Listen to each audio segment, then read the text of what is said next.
Beneath the shroud of night, the mountains and valleys stood starkly visible, illuminated by an eerie glow. Amid the unsettling quiet, a horde of hundreds surged upward, sprinting with desperate urgency toward a single figure. All eyes fixed on one man, the heavenly demon.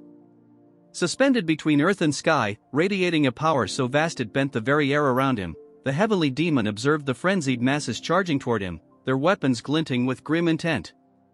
"Is blood and terror truly all you seek?" His voice echoed, calm yet laced with disdain. The attackers lunged as one, a tidal wave of rage and steel, but the heavenly demon, unmoving, raised a single hand, palm outward. A mere moment passed, and then, with devastating ease, the countless lives converging on him were obliterated in a single, crushing blow. Without stepping from his place, the demon reduced the ground to a sanguine ruin, the moon above taking on a crimson hue as if reflecting the carnage below. To shield himself from the cascading blood, he conjured a shimmering barrier, his voice dripping with contempt. "So weak, so pitiful, is this the best you can muster?" A vortex of energy spiraled to life in his palms, a manifestation of his overwhelming strength. As the survivors rallied, launching what they believed to be their final, desperate assault, the heavenly demon dismissed them with a devastating sweep, leaving a storm of blood in his wake. "Behold," he declared, his voice carrying over the battlefield, "the true might of the soul-augmenting demonic art." The earth itself seemed to shudder under his immense power, the distant onlookers frozen in dread as the valleys below bore witness to his wrath. Suddenly, the ground split open, and a colossal, ghastly hand emerged, leveling everything in its reach as it surged toward the few remaining soldiers. Many fled in terror, while others stood paralyzed, unable to defy their fear. The hand descended with merciless finality, crushing all beneath it, leaving the battlefield littered with mangled corpses and shattered earth. Among the carnage, a half-crushed soldier whispered in despair, "It's truly hopeless." As the monstrous hand retreated, it left behind a grim tableau of bodies and rubble. The pile of corpses, gripped by the hand, radiated an ominous energy that floated skyward, while the heavenly demon stood amidst the blood-soaked desolation. He gazed silently at the destruction he had wrought, his expression shifting to a dark, self-satisfied smirk. Were they the last of the so-called heavenly demon challengers? He mused aloud. For a moment, the stillness was absolute, a silence broken only by the faint drip of blood. "Perhaps peace is an impossibility for me," he reflected, his voice tinged with weary acceptance. Then, without warning, the heavenly demon doubled over, clutching his chest as a wave of excruciating pain racked his body. Blood spewed from his lips, and above him, an ominous, cloud-like figure took shape, a shadowy specter of malevolence. "Has it begun?" he thought, the grim realization dawning upon him. The recoil of the soul-augmenting demonic art, the cost of consuming countless souls, had finally come. "I believed I could surpass this, even though none before me could." Even as blood spilled from his body, the demon grinned bitterly. "I suppose I was arrogant." Suddenly, countless glowing eyes emerged from the rubble, the souls of those he had slain, glaring at him with an unforgiving intensity. From these vengeful spirits emerged chains of pulsating, purple energy, snaking toward him with inescapable precision. The chains bound him completely, his legs, arms, neck, and torso shackled with unyielding force. Helpless, he stood ensnared by the wrath of his victims, blood dripping from his lips as he muttered, "So, you intend to drag me to hell?" A defiant grin crossed his face even in this moment, his will refusing to break. Yet rage surged within him, his energy flaring with such intensity that he shattered the bindings in an explosive burst of power. "Who dares to bind me?" he roared, only for a radiant sphere of energy to materialize before him, a core of unfathomable might. Staring at it, his vision dimming, he realized with shock that his body had been pierced through, a gaping hole in his stomach signaling his end. As his form began to disintegrate, the truth of the soul-augmenting demonic art dawned upon him. It wasn't merely a technique to consume souls, it demanded his own in return. Smiling faintly, the heavenly demon, on the brink of death, thought to himself, if he had another chance he would leave a peaceful, nice life. Under the bright daylight of a tranquil estate, a cluster of stately buildings stands in serene harmony. In a courtyard, a pond ripples softly, its surface alive with the movements of colorful fish. Sitting beside it, a boy watches them intently, his expression calm yet distant. From a short distance away, a voice calls out to him. The speaker is Sue, a maidservant in the mansion of the Golden Wall merchants. She approaches briskly, addressing the boy with a hint of exasperation. "You're here again. Please come eat before your meal turns cold." Taesan, the boy in question and the second son of the Golden Wall merchants, responds with a peculiar gesture, mimicking a sword strike towards Sue. Startled, she frowns and scolds him, "You've been acting strangely for days now. Go to your room." As Sue's frustrated words hang in the air, Taesan looks at his hand, his thoughts laced with bitterness. To think I can't even sever that slender neck. What a pitiful, fragile body. His gaze shifts to the pond, where his reflection reveals not just his current visage but a faint glimpse of his past, the face of the heavenly demon. I can't get used to this appearance. It looks so delicate, almost feminine, he muses. Nearby, a table is laden with a tempting array of dishes, their aromas tantalizing. Aching from head to toe, Taesan attempts to lift a spoonful of rice but finds even that task a challenge. This body is worse than useless, he mutters under his breath. Sue, gently pouring him tea, reassures him with optimism. "Don't say that, you'll recover soon. I've heard an exceptional physician is coming this time." Taesan, unimpressed, replies coldly, "What can some unknown doctor possibly achieve?" Her persistence undeterred, Sue urges him to adopt a more positive outlook, though Taesan offers no reply, merely listening in silence. Nearly 10 days have passed since Taesan awakened in this frail, skeletal body. The sprawling estate of the Golden Wall merchants is his new reality, and his identity is now tied to the son of one of the most powerful merchant groups in Wuhan. When Taesan first woke, he could barely comprehend his surroundings. Sitting up weakly in bed, clutching his head, the memories of his former life as the heavenly demon came flooding back. A servant's voice had broken the haze, asking, "Sir, are you awake?"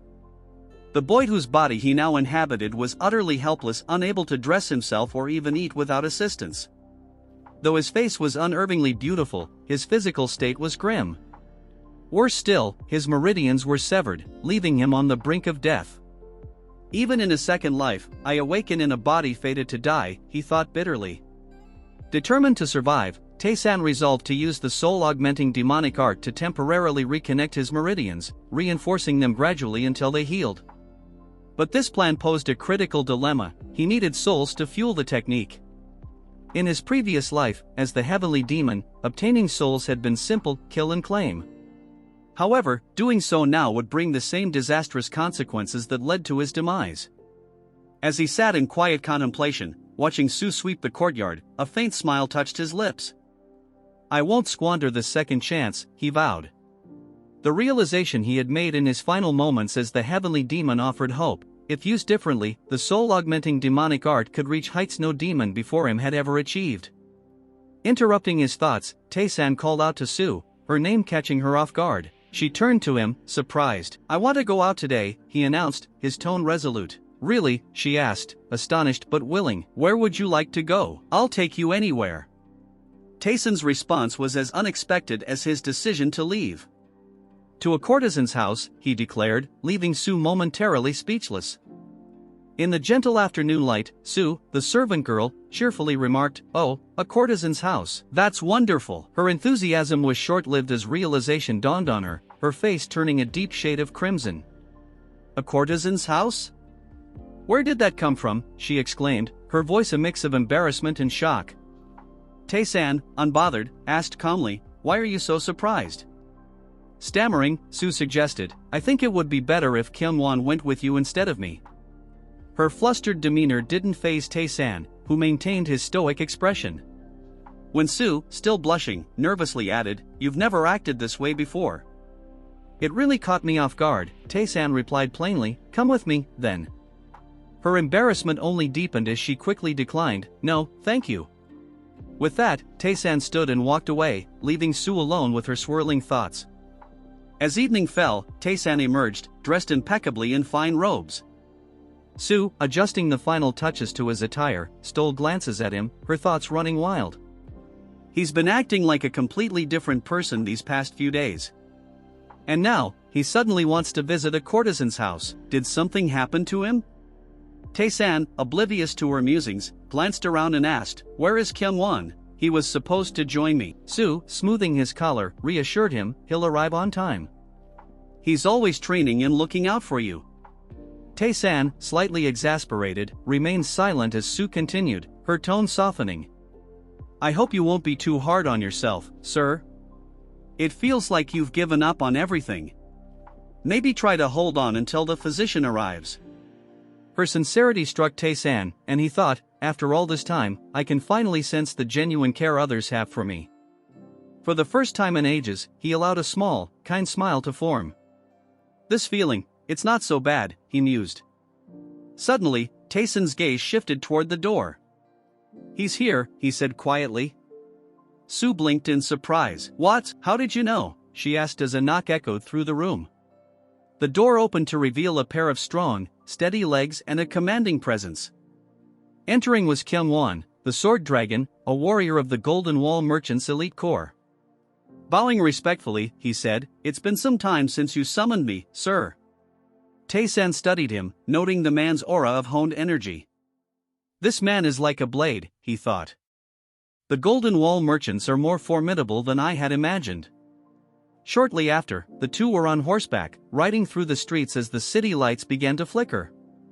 Kyung-won eventually halted, announcing, We've arrived, sir. Taesan surveyed the scene, his sharp gaze taking in the fragrant flower house, one of Wuhan's top 3 courtesan establishments. The grand building radiated an aura of allure and elegance. After the horses were stabled, Kyung-won informed Taesan, I'll wait for you outside. Taesan paused and turned, his expression unreadable. Why? He asked flatly. Kyung-won hesitated. Pardon, sir? Taesan's voice turned colder. Why would you wait outside? Kyung-won began to explain, in case something happens, but Taesan cut him off. And if something did, are you confident you could reach me in time? His sharp tone left Kyung-won speechless. Stepping closer, Taesan rested a hand on Kyung-won's shoulder, his presence exuding an overwhelming pressure that spoke of death itself. It's simple, he said, his voice calm yet commanding. Stay close, enjoy yourself if you can. But if you can't do that, at least protect me properly. Kyung-won, frozen by the intensity of Taesan's words, bowed deeply. Yes, sir, he replied. Inside the fragrant flower house, Taesan and Kyung-won were greeted lavishly. A group of stunning women approached, each more enchanting than the last, their delicate gestures inviting and graceful. Taesan, unfazed by the attention, observed the opulent surroundings. Soon, they were seated for dinner, sharing the space with courtesans who played instruments and engaged in lively conversation. Among them, a girl strummed a mesmerizing melody on her instrument, captivating everyone present. As Taesan sipped his drink, he glanced around and asked casually, Where's Kyung-won? A courtesan leaned in and replied, He's at the staircase, blocking the way. He doesn't seem willing to join us. Taesan sighed faintly, noting that Kyung-won's sense of duty kept him on guard even here. This is as close as he'll get, Taesan thought, his sharp eyes returning to the festivities as the hauntingly beautiful melody continued to echo through the room. Taesan thought to himself how stubborn and inflexible Kyung-won was as another courtesan poured him a drink. Holding the glass, he turned to the group and said, Drink as much as you like. I can't handle liquor now since I'm not feeling well. A girl sitting beside him pouted playfully. You can't drink? What shall we do, then? She teased, leaning closer. Ignoring her advances, Taesan, his face weary from weakness, made an unusual request. I want to hear all the rumors about me, he said. The girls looked at him, puzzled. What rumors? One asked. Taesan clarified, Tell me everything you know about the second son of the Golden Wall Merchants. I want to hear it all. The girls exchanged surprised glances but complied, taking turns recounting what they knew.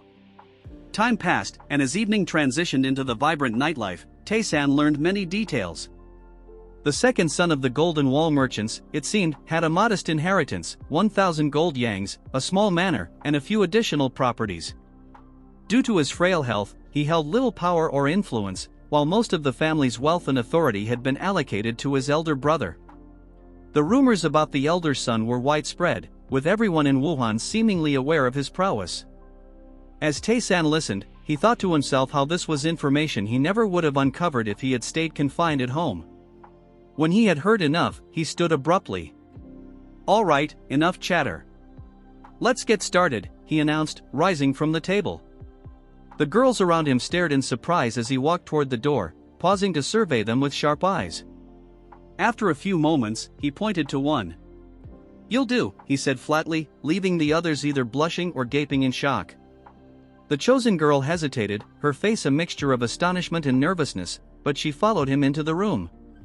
Inside, the other courtesans began to gossip. "He came back, but why did he pick just one?" one asked with a giggle. They laughed quietly, some teasing, "He's so weak, it probably won't amount to much anyway." Another girl sighed wistfully. "But he's so handsome, I'd love to go next." Outside the room, Kyungwon overheard their chatter, his face reddening slightly with embarrassment. The light-hearted atmosphere was abruptly shattered by a loud, piercing scream from Taesan's room. The sound was so intense that it left the girl stunned, blushing furiously. The screams continued, not of pain but of unmistakable pleasure, echoing through the halls. Kyungwon, along with the other customers and courtesans in the tower, found himself flustered as the relentless cries filled the air. The soundproofing enchantment, it seemed, had failed. The girls whispered in awe, some finding the noises impressive. "What's going on in there?" one murmured, her face a mix of curiosity and envy. The screams carried on, leaving everyone from every floor of the tower either blushing, confused, or intrigued. Inside the room, Taesan stood behind the girl, extracting something from her body and soul. She clung to the bedsheets, her face flushed as she continued to cry out. Taesan's expression was calm, focused, as though performing a deliberate ritual. As the night deepened, the tower's lights shimmered under the starlit sky.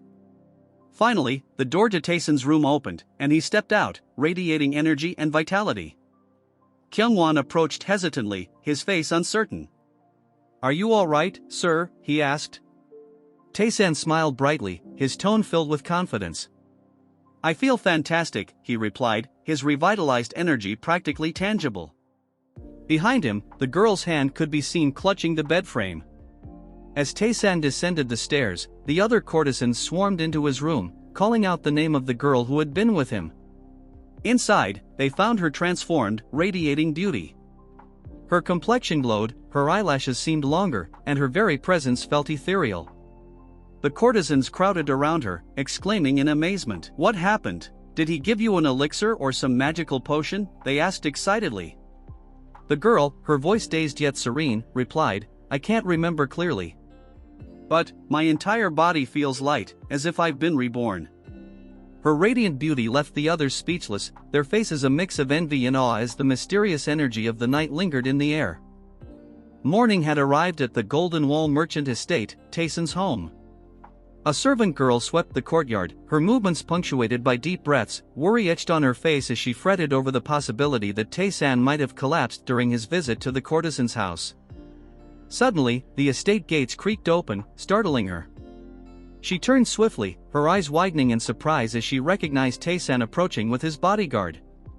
Calling his name excitedly, she rushed to greet him, her expression shifting to concern as she asked if he truly visited the courtesan's house and whether he was all right. Taesan, indifferent, merely glanced at Kyungwon and replied, "If you're curious, ask him." Kyungwon's face flushed with embarrassment as he coughed awkwardly, attempting to mask his discomfort. Confused, the servant girl glanced between them, unable to piece together the situation, as Taesan continued on toward his room. Hesitating briefly, she thought to herself, "He seems fine, but is he really?" Inside Taesan's room, an extraordinary sight unfolded. Wisps of energy, shimmering purplish and bluish hues, radiated throughout the space, emanating from his desk, chair, and even the air itself. At the center of it all, Taesan sat cross-legged in a meditative pose, focusing intently as the energy swirled around him. Over time, he opened his eyes, breaking his concentration to examine his arm, which was enveloped in purple energy interlaced with green lines. Reflecting inwardly, he acknowledged that he had managed to connect only a single small meridian. The realization struck him, his knowledge of the soul-augmenting demonic arts from his previous life was incomplete. He recalled the devastating side effects of absorbing souls through force, the accumulation of unstable energy that would eventually destroy his body, as it had before. The essence of the art, he understood now, lay in purifying the chaotic thoughts within living souls and absorbing only their refined energy. This pure essence, drawn from those with strong, deeply rooted emotions, was the most potent form of soul energy. Night descended once again, and the fragrant flower house glowed with its signature aura of allure. The return of Taesan, now a daily occurrence for 10 days straight, sparked a flurry of gossip among the courtesans. Many had doubted he would come back so soon, given his supposed frailty. "Are you sure it's not just a rumor?" some questioned, while others giggled excitedly. "He's not only the son of a reputable family but also incredibly handsome. Spending one night with him makes you prettier. I wonder when it will be my turn." Faces blushed as they whispered about him, calling him a man among men. Taesan entered the tower like a king returning to his domain, surrounded by the most beautiful women and shadowed by his loyal bodyguard. As they walked, a few jealous eyes watched from the corners, displeased with his presence. Someone remarked mockingly, "Looking good again today. Have you already chosen your companion?" The voice belonged to the madam of the house, who observed Taesan with a mix of intrigue and annoyance. Internally, she grumbled, "This man is here again."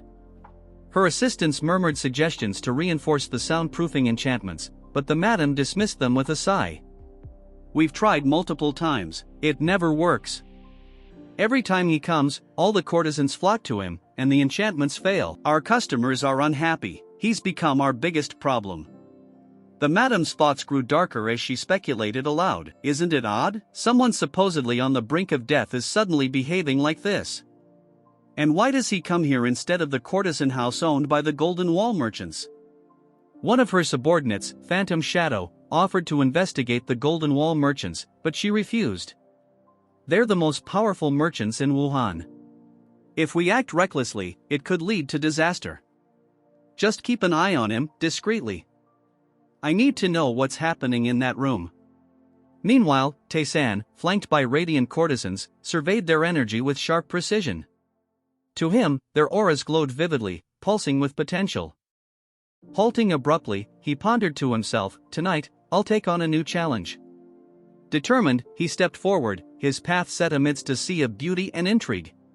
He asked the attendant to gather all the women, stating that he wanted to see each one of them. The most sought-after courtesans were lined up at the front, and the servant confidently remarked, "These are the most popular ones here. Surely, the others won't catch your interest." But Taesan scanned the room intently, his gaze finally drawn to a dark and ominous energy emanating from a corner. Ignoring the murmurs of confusion from the others, he approached the source, a dull-looking girl enveloped by a foreboding aura. "I'll decide who catches my eye," Taesan declared firmly. The popular girls watched in disbelief, thinking, "Why is he going there? Is someone like her really in the fragrant flower house?" As Taesan stood before the girl, he asked her name. She replied softly, "I am Dan Young." Taesan smiled, declaring, "You're all I need tonight." Taesan, unfazed by their reactions, led Dan Young to his room, with Kyungwon trailing behind. As they approached the door, Taesan paused, his sharp senses detecting something amiss. He smiled faintly and muttered, "Look at these lunatics." Suddenly, he called for his bodyguard, who quickly stepped forward. Taesan borrowed Kyungwon's sword, unsheathing it with a swift motion before hurling it at the ceiling with immense force. The blade embedded itself halfway into the roof, and blood began dripping from the steel, confirming it had struck something or someone. Kyungwon's expression turned grave as he realized, an assassin. Taesan, disappointed by the situation, remarked, "Still alive? Looks like I'm not as precise as I thought." Blood trickled onto the floor as Dan Young trembled in fear, her face pale and her body rigid. Taesan reassured Kyungwon, "Handle the rest for me. I have something more important to address." Kyungwon nodded, and Taesan turned to the frightened Dan Young with a sinister smirk. "Prepare yourself. Tonight, I'm going to absorb every ounce of your soul's energy." Meanwhile, across town, at Yun Manor, a woman sat reading at a grand table with her bodyguard nearby. The guard mentioned that Taesan had been spotted at the courtesan's house yet again. The woman, Taesan's fiancée, Yun, inquired with curiosity, "What do people call Taesan these days?" After some hesitation, Kyungwon replied, "They're calling him the Night King of the Fragrant Flower House, renowned for his unparalleled potency." The words made Yun snap her book shut in frustration. Tears welled in her eyes as she exclaimed, "Take me there immediately." I need to meet him. The next morning, Taesan emerged from his room, exuding an intense, radiant energy. His bodyguard bowed and informed him that it was time to return home. Kyungwon hesitated as he observed Taesan, now emanating an otherworldly aura. When Taesan asked about the assassin, Kyungwon replied that he had imprisoned the intruder. Good, Taesan remarked before adding, I need rest. Let's head back. As they walked beneath the pink cherry blossoms in the courtyard, Kyungwon reflected on the profound changes in Taesan. Is this really the same young master I once knew? His energy, his demeanor, everything has changed. He's sharp, skilled, and exudes a confidence I've never seen before. Taesan, now deep in thought, mused over his progress. He had successfully connected one of his core meridians, significantly improving his physical state and senses. Though he still had 6 core meridians left to open, the transformation was undeniable. For the first time, he felt satisfaction from such a minor achievement, something he never appreciated in his previous life. Smiling faintly, he thought, I've changed far more than I realized. His contemplation was interrupted when he sensed something ahead. Raising his gaze, he saw a stunning woman approaching, his fiancée, Yun, accompanied by her bodyguard. Taesan noticed a woman who had been staring at him ever since she arrived. Curious, he asked, who is that woman? Why has she been watching me so intently? Taesan had no memory of her, unaware that in this life, he had already been with her. As someone casually asked Kyungwon if Taesan had visited the courtesan's house again, Taesan wondered to himself, does she know my bodyguard? When did Kyungwon start building such connections? The woman then turned to Taesan, her face blushing with embarrassment. Are you behaving this way because you're dissatisfied with our engagement? Are you trying to push me away? She asked. Taesan, taken aback, was stunned at the mention of an engagement. Trembling slightly, he thought, engagement? I've never been with her to begin with. The woman continued, her voice trembling with emotion. Even if this is intentional, I won't give up on you, she said, stepping closer and holding his hands. Her teary eyes locked onto his as she pleaded softly, please don't give up on me, okay? Taesan looked at her pitiable expression, unsure of what to make of the situation. He replied, that's not what I've done. Surprised, she asked for clarification, and Taesan added, I've never given up on you. Her face lit up with joy as she smiled, blushing deeply. You're finally acknowledging my feelings, she said, placing her hand over her heart. She seemed to interpret his words as she wished, which made Taesan slightly uneasy. As Taesan walked past her, he muttered, I'll be leaving now, while she stood frozen, watching him go. She softly murmured his name, her face still flushed with happiness. Taesan thought to himself, I can't believe a woman has managed to fluster me, the former heavenly demon. She's a formidable opponent indeed. Noticing Kyungwon standing far ahead, Taesan observed his bodyguard's blushing face and wondered, what's going on with him now? By evening, Taesan was preparing for a bath. A servant girl poured hot water into the tub, casually mentioning, I heard you met the lady on your way back home. Taesan, confused, asked, how do you know that? She replied with a proud smile, I have eyes and ears all over Wuhan. Chuckling, Taesan realized she must have been the one who informed his fiancée of his whereabouts. She then asked, by the way, is your bodyguard Kyungwon okay? Taesan, puzzled, replied, why wouldn't he be? Is he unwell? The servant girl smirked and explained, he has feelings for the lady, your fiancée. He's always admired her for as long as I can remember. Taesan suddenly understood why Kyungwon had acted strangely earlier and thought to himself, so that's why he stepped in front without informing me. He sighed, thinking of his previous life, where fear and respect defined his relationships. But now, something had changed. Smiling faintly, Taesan realized, perhaps it's because my soul is now mixed with the previous owner of this body. These little things no longer anger me. Instead, they're intriguing. Later, Taesan arrived at a wooden and stone hut, the prison used by the Golden Wall merchants. Torches lit the dim space as Kyungwon informed him, I've sealed his pressure points, but this assassin is ruthless. He'd kill without hesitation. Taesan smirked, his eyes glinting with satisfaction. That's perfect, he said. Open the door. As the gate creaked open, Taesan stepped in and thought, good. Negative energy is pouring off him. Assassins harbor the darkest thoughts, which means their soul energy is potent. I can extract a lot from this one. With his core meridian newly connected, Taesan decided to attempt something new. He instructed Kyungwon to stay outside, causing visible distress in his bodyguard. But this man is dangerous. What are you planning to do alone? Kyungwon protested. Taesan replied calmly, even if I told you, what could you do? You didn't even notice his presence earlier. Kyungwon, flustered, argued, that was different. It's too risky for you to face him alone. Taesan's gaze sharpened as he firmly stated, I won't repeat myself. Sweating nervously, Kyungwon relented. Understood, he muttered, backing out of the room as beads of sweat formed on his forehead. Taesan shut the door behind him, sealing himself inside with the dangerous assassin, a faint smile playing on his lips as he prepared to begin. In the courtyard outside the prison, Kyungwon stood guard, his thoughts unsettled. Just now, I couldn't breathe again because of the immense pressure he exerted, he thought, his face showing deep distress. It felt like I was facing a true martial master. Suddenly, agonized screams echoed from within the prison.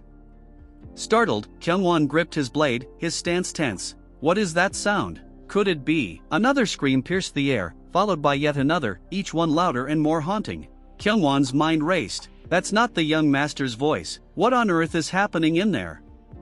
Inside the prison, Taesan was extracting and refining the soul of the assassin, pulling it from his body with precision. The screams originated as Taesan drew the corrupted soul out, its dark energy resisting violently. But this process proved more treacherous than Taesan had anticipated.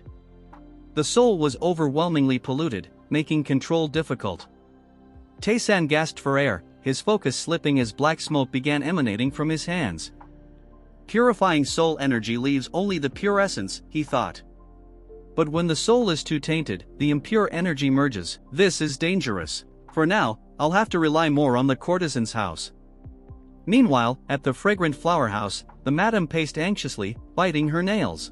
It's been 2 days since Taesan captured the phantom shadow. Still no word, she demanded. A servant replied nervously, No, madam, nothing yet. Their conversation was interrupted when a panicked voice called out, Madam. You need to come outside right now. Alarmed, the madam rushed out, only to find the phantom shadow, but something was terribly wrong. The assassin was cloaked in black energy, his once sharp pupils now pale and lifeless. He stumbled forward, mumbling incoherently. What is going on? The madam muttered, ordering her servants to strike his pressure points. The servants obeyed, but as they applied pressure, the assassin's skin and flesh turned into a watery substance, sliding off his bones. Their horrified expressions mirrored the madam's as they whispered in disbelief, What is this? Before them stood nothing but a skeleton, surrounded by a puddle of flesh. Furious, the madam declared, the second young master of the Golden Wall merchants. Is this your idea of a game? Her anger simmered as she turned to her servants. Where is Dan Young right now? She demanded, referring to the plain-looking girl whose soul Taesan had previously extracted. The servant hesitated before replying, She's being prepared to send to the Crimson Dragon sect leader. The madam's expression darkened. No, she commanded. Cancel her visit. We'll send her to Taesan instead. Shocked, the servant protested, but if the Crimson Dragon sect finds out, they'll destroy everything. That man is merciless. The madam simply replied coldly, I'm aware. That's why I said to cancel it. The fragrant flower house will send a gift to Taesan. The narrative shifted back to the fragrant flower house, where rumors about Taesan began spreading like wildfire. Whispers claimed that spending a night with him could transform a woman's beauty, making her appear reborn. Some even believed Taesan was a deity who had reversed his aging, while others accused him of practicing dark sorcery.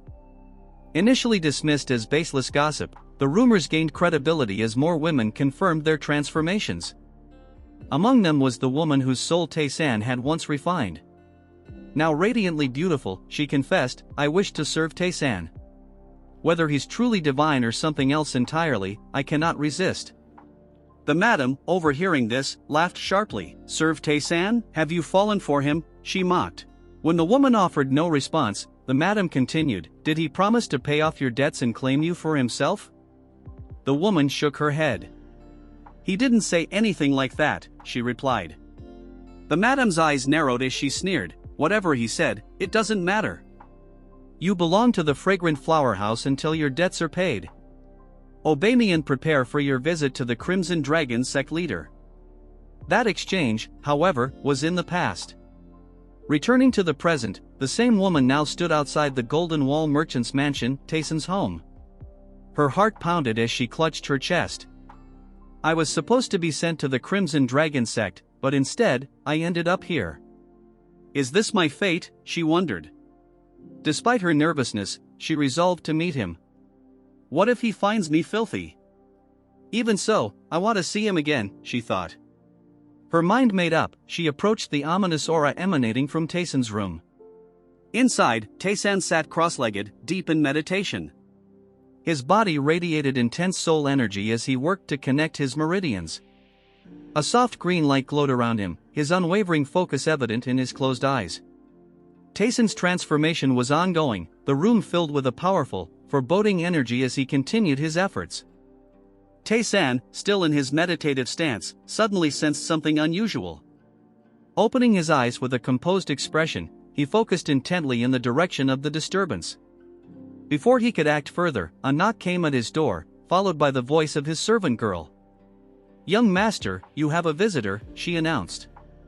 Surprised, Taesan instructed her to let the guest in. As the door opened, the beautiful Danong entered, her face a mixture of nervousness and anxiety. Taesan immediately recognized her and observed her subtle changes.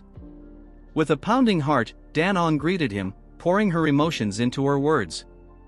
"I wish to serve you, and so I have come to visit," she said earnestly, her voice trembling slightly. The heartfelt declaration caused the servant girl to blush as she noticed Danong's enhanced beauty. Danong continued, "This life you have granted me, I wish to dedicate it to you. I hope you will allow me to stay by your side," she confessed, her face flushed with both determination and vulnerability. Taesan, silently observing her, noted her transformation and pondered if the purification of her thoughts had altered her appearance. Intrigued, he asked the servant girl, "Where do you sleep?" The girl, startled by the unexpected question, hesitated. "Me, I stay in the pavilion with the other servants," she replied. Taesan contemplated briefly before giving her an order, "Find another place." "She will stay near me," he instructed, gesturing toward Danong. The servant girl, flustered and taken aback, stammered, "Pardon? Will the lady be working as a servant?" Taesan, slightly puzzled by the question, asked in return, "What else would she do?" The servant girl, now in a dilemma, lowered her head in deference. As Taesan prepared to leave, he casually said, "Take care of her," and exited the room. The servant girl, left with the beautiful yet out-of-place Danong, fretted inwardly. She's far too pretty for servant work. What should I assign her to do? And why is the young master behaving like this lately? Could it be, he doesn't have much time left? Her thoughts spiraled into imaginative worries as she watched Danong. Meanwhile, the bustling streets of Wuhan came alive as Taesan made his way to the Fallen Flower House, one of the city's top courtesan establishments. Reading its name, Taesan smirked slyly. "Fallen Flowers. I like the sound of that," he mused, his grin taking on a mischievous edge. With his signature air of confidence, he thought to himself, "I'm looking forward to this. The corrupted soul energy from these places should prove useful." He announced to his bodyguard, "For now, I'll be frequenting the Fallen Flower House." Kyungwon obediently replied, "Understood, sir." However, as they neared the courtesan house, a loud voice interrupted them. "Hey, you there, Golden Wall merchant's young master." The group turned to see a burly man flanked by two lackeys, his presence commanding immediate attention. His arrival caused the crowd to scatter in fear, murmuring, "It's the Crimson Dragon sect leader. Don't get involved, or he'll destroy everything." Taesan glanced at the man, unimpressed, and asked his bodyguard, "Who's the musclehead?" Kyungwon replied, "He's the Crimson Dragon sect leader. They're an unorthodox group that operates in this region." Taesan scoffed, thinking, "Unorthodox group? Aren't they just a gang of glorified bandits? Parasites pretending to have prestige." The sect leader sneered at Taesan, his tone condescending. "So, you're the one who took Danong from me? A mere brat dares meddle in my affairs?" His lackeys jeered alongside him, but Taesan ignored them entirely, instructing his guard to do the same. The blatant disregard enraged the lackeys. "This punk must have a death wish," one shouted. Even the sect leader seemed taken aback by Taesan's audacity. "Are you ignoring me?" he barked, his tone dripping with mockery. "You're nothing but a pretty-faced gigolo." The insult struck a nerve with Taesan, and he halted mid-step. Radiating a menacing aura, he slowly turned toward the sect leader.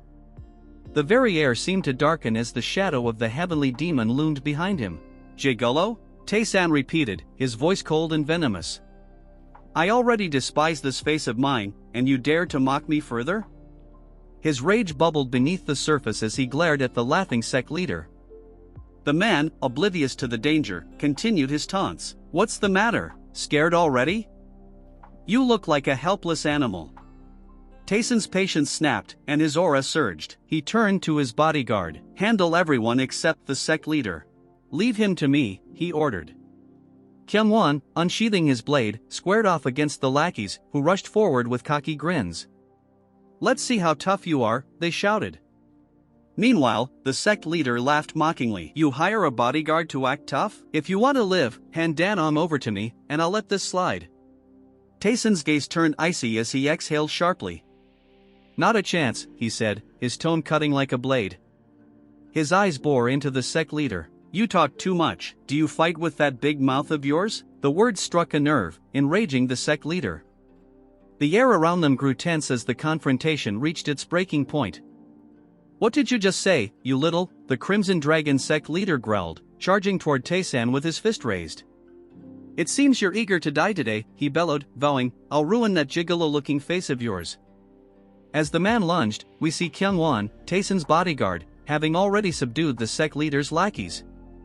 However, noticing the attack, Kyungwon panicked, his voice trembling as he shouted, "Sir, please get out of the way." Taesan, calm and unbothered, made a small, almost dismissive motion with his wrist. The simple gesture carried such immense force that the Crimson Dragon sect leader was blown back, his punch rendered entirely ineffective. Blood spilled from his mouth as he collapsed at Taesan's feet, stunned and defeated. Taesan had not even clenched a fist, he had used only the palm of his hand. Observing his opponent's demise, Taesan thought to himself, "I held back to ensure this frail body of mine could handle it. This body is truly pathetic."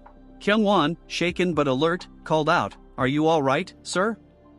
Taesan glanced at him, his expression neutral as he asked, "Have you finished off the rest?" Kyungwon, lowering his gaze, admitted, "No, sir. I didn't kill them." Taesan chuckled dryly. "You're too soft," he remarked, then commanded, "Finish them off and follow me." Sweating nervously, Kyungwon replied, "Yes, sir." Taesan continued, his tone firm. "If anyone asks who killed the Crimson Dragon sect leader, tell them it was you.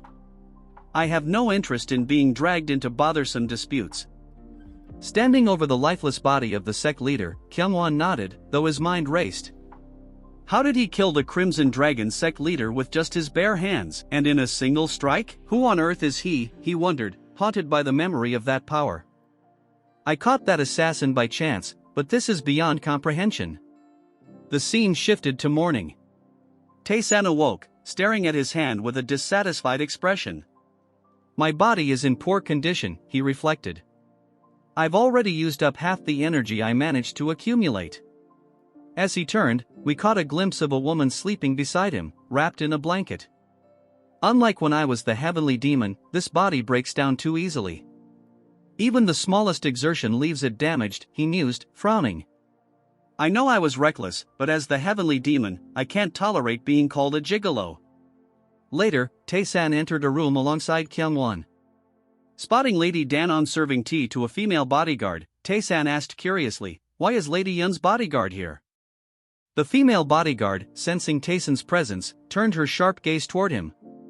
Her piercing eyes, filled with intensity, she greeted him, her composure calm yet commanding, while Lady Danon quietly passed by. Taesan, unmoved, remarked, "I doubt you're here just for tea. What brings you?" Once the door shut, sealing them in privacy, the female bodyguard spoke.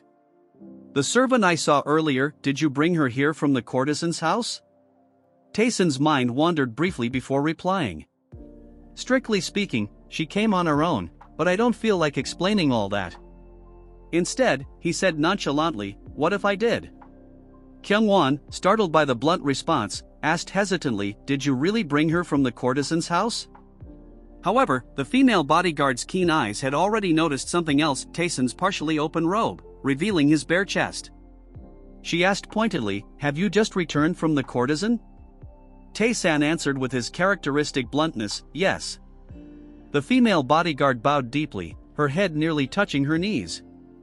Taesan, puzzled by the gesture, thought, what's with her? Meanwhile, Kyungwon, flustered and blushing, could barely contain himself. The female bodyguard, lost in her thoughts, considered how this revelation might affect Taesan's engagement to her lady.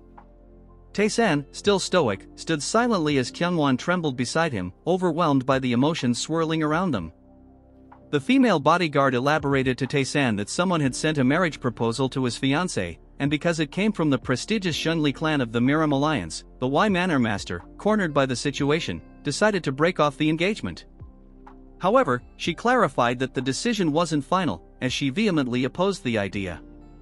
She hesitated, looking like she had more to say, but Taesan interrupted, surmising that it must be difficult for her to continue resisting under such circumstances.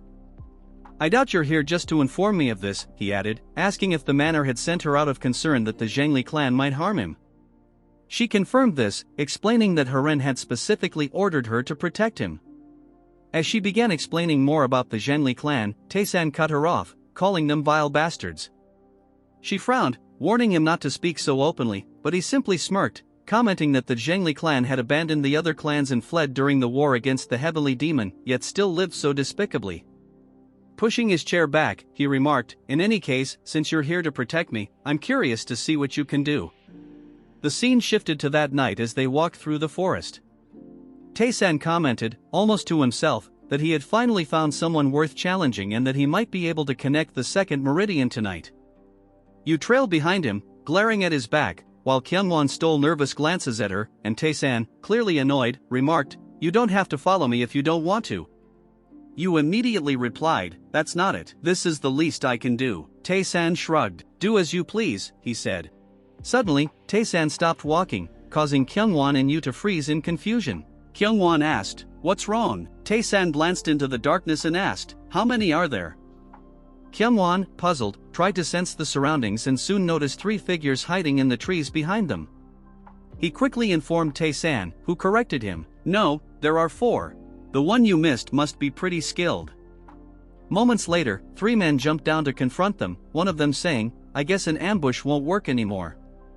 The 4th figure revealed himself and spoke with surprising politeness, demanding that the 3 of them come with him immediately. Taesan wondered why these unorthodox thugs were acting so courteous and smirked as he turned to Kyungwon. Let's guess how strong this guy is, he said. Kyungwon assessed the man, noting the faint scent of blood in his energy and concluding that he was no ordinary fighter, at least 3 levels above himself.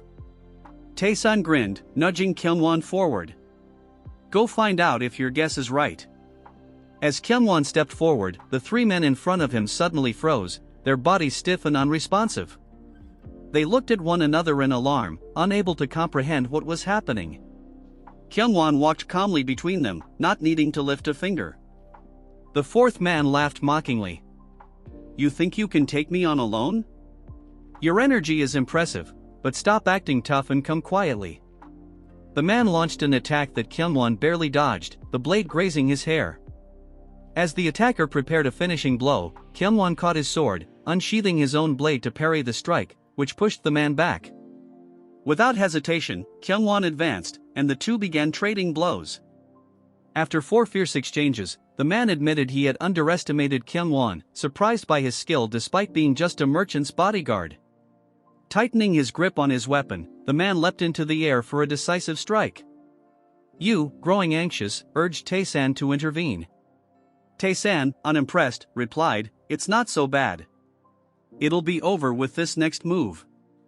You glanced back, just in time to witness a brilliant slash sever the attacker's arm, sending it flying through the air. The man screamed in agony as Kyungwon stood victorious. Yu was astounded, marveling that it had taken Kyungwon only 5 clashes to defeat such a formidable opponent. Taesan, however, was annoyed. He should have killed him outright instead of just taking his arm, he muttered. Yu, still stunned, remarked that Kyungwon's recent prowess was unusual, suspecting that Taesan might have given him some kind of elixir.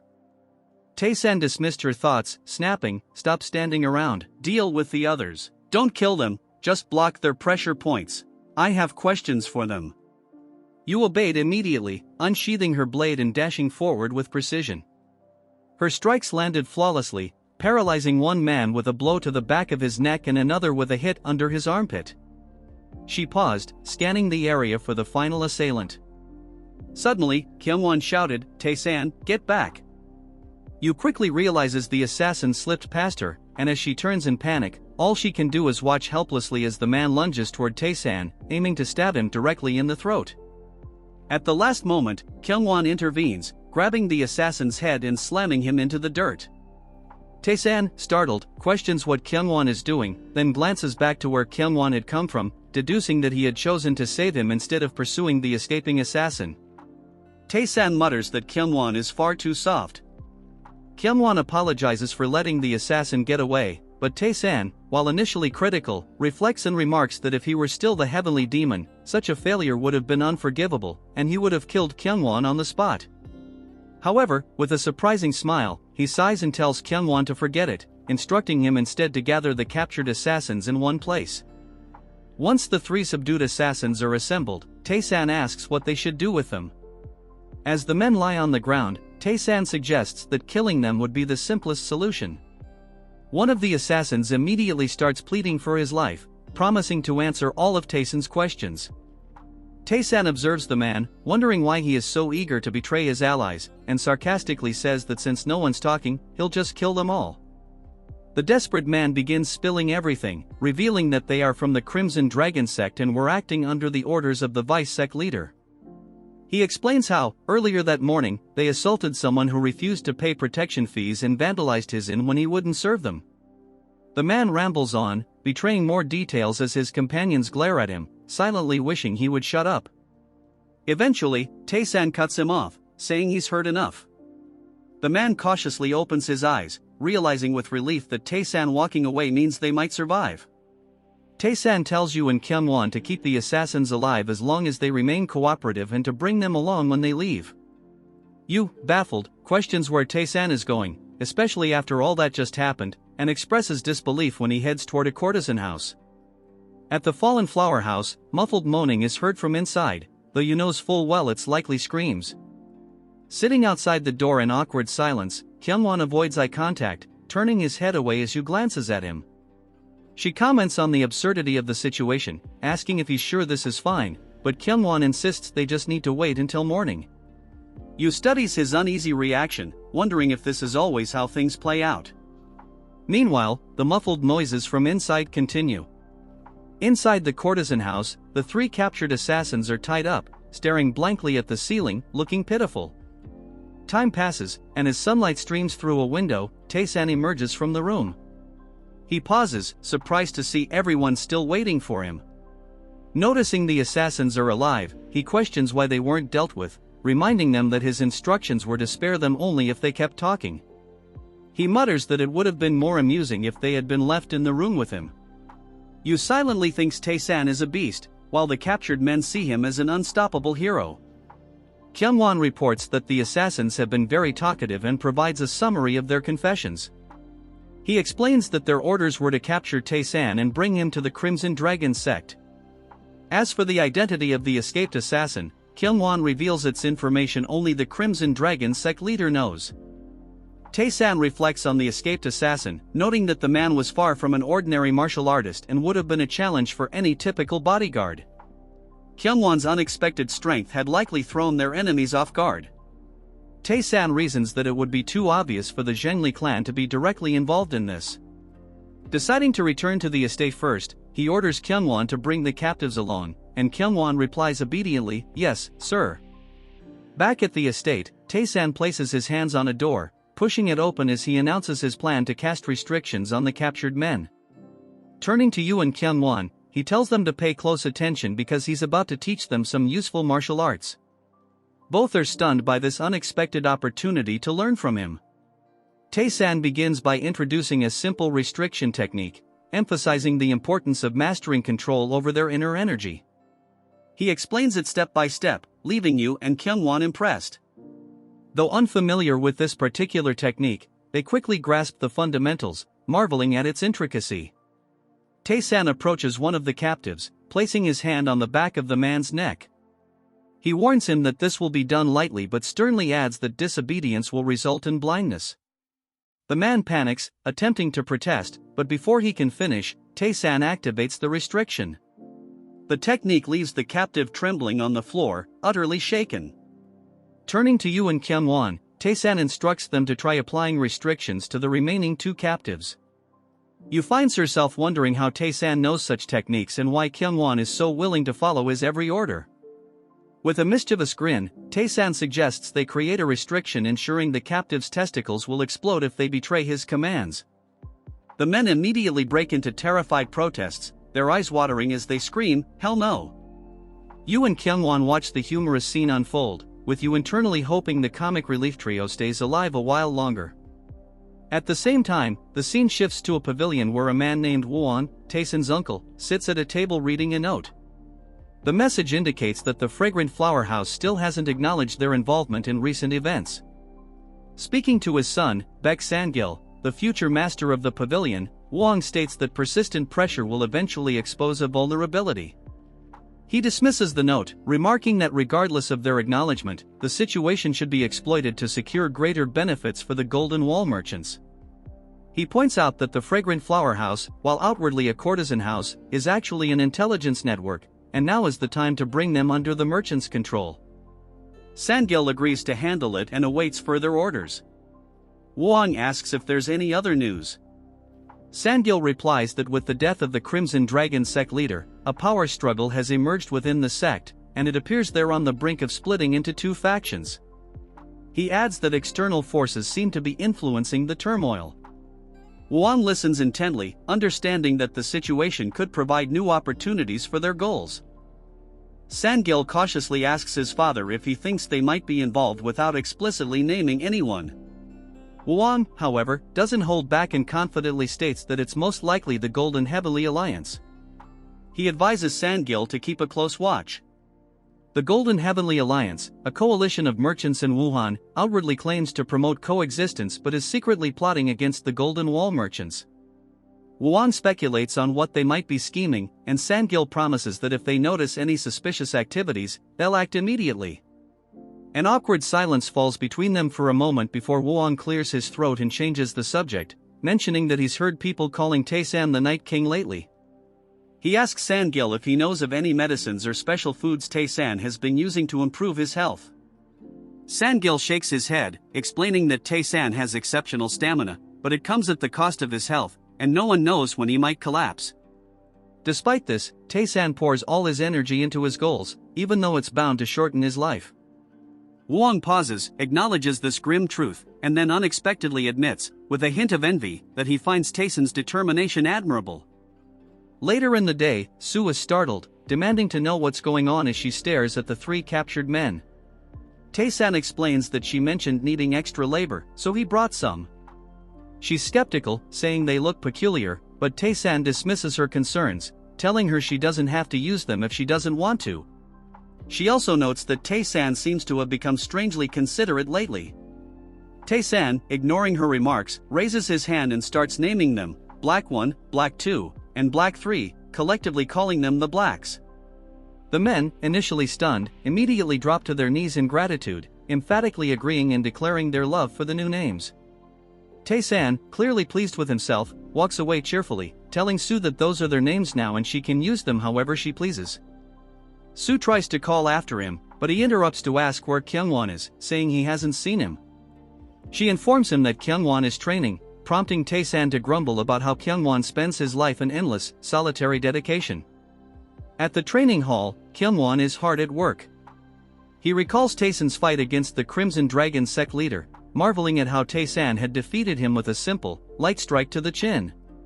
Kyungwon, awed, tries to replicate the technique, muttering that he's never seen martial arts like it before. He reflects on how he has no regrets about joining the Sword Dragon Corps, whose motto is to assist the Golden Wall merchants in times of crisis and be handsomely rewarded in return. Despite his loyalty, Kyungwon admits he feels anxious. However, everything changed when he first saw Taesan standing behind the others during a training session. In that moment, Kyungwon felt certain that Taesan would help him reach new heights. His thoughts are interrupted when Taesan appears, asking how long he plans to keep training. Startled, Kyungwon didn't expect Taesan to be there. Taesan tells him they need to head to the courtesan house soon, but Kyungwon hesitates and asks if he can pose a quick question first.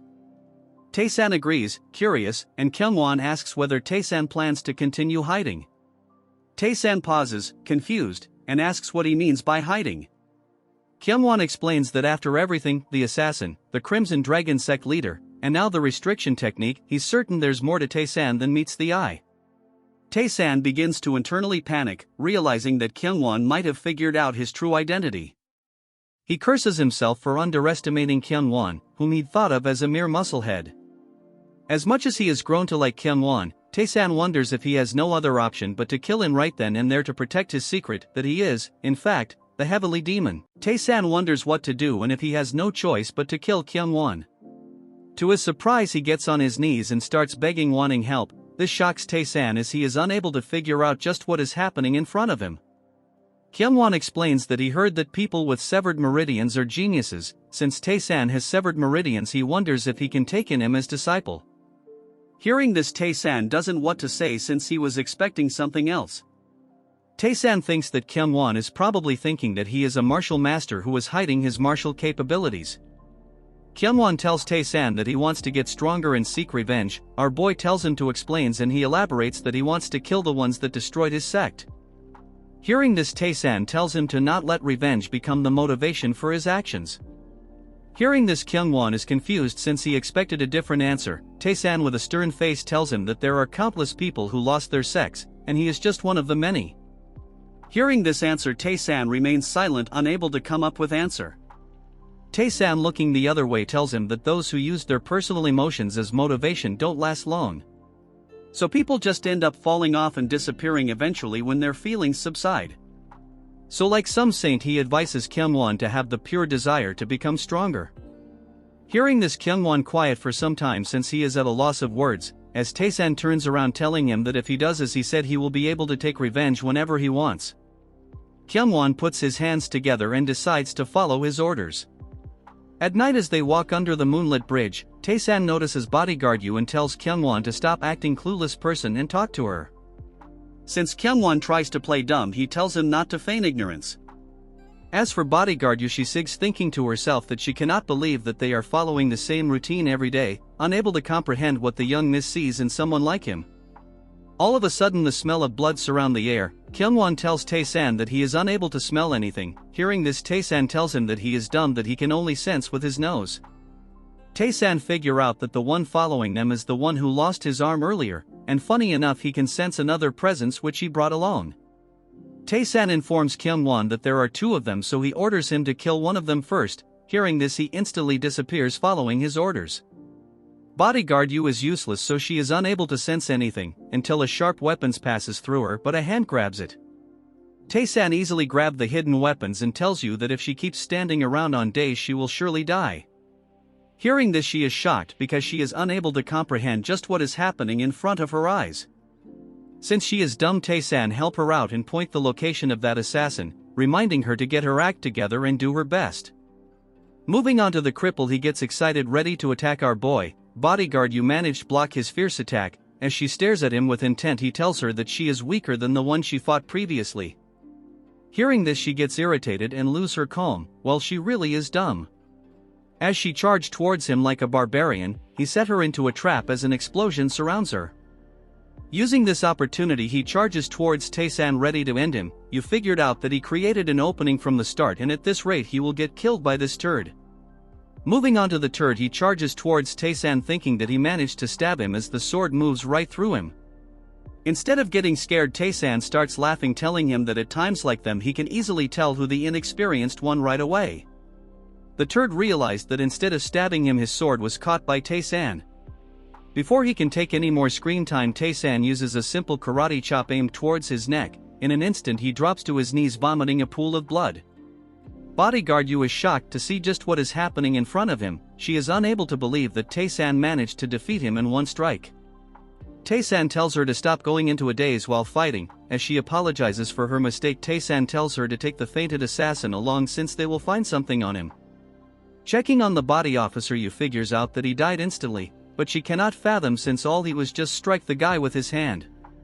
She stares at him. She thinks that she has met someone who will change her life. She thinks that she will have to find out what technique he used.